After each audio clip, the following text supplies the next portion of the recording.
जनाब अगर ट्रैवलिंग के हवाले से बात करें तो ये जनाब ऑफ सीज़न उसका आगाज़ हो चुका है। एक तो समर में सबसे ज़्यादा लोग ट्रैवल करते हैं, गर्मियों की छुट्टियां दुनिया भर में लोग उसको सेलिब्रेट करते हैं। और सेकेंडली जनाब विंटर में आपका जो विंटर ब्रेक आती है, क्रिसमस है, न्यू ईयर है, पाकिस्तान में दुनिया भर में इस सीज़न में आपको पता है स्कूल कॉलेजेस यूनिवर्सिटीज़ बंद होते हैं और इन दिनों में लोग बड़ा सैर सपाटा करते हैं।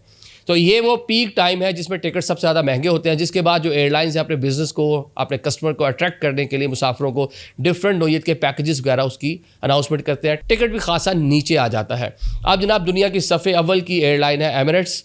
इसने ऐलान किया है कि जनाब जो लोग इस पर सफ़र करेंगे उनको 10% तक जो टिकट है वो सस्ता मिलेगा, डिस्काउंट मिलेगा। एक कोड उन्होंने जारी किया है PKSC25।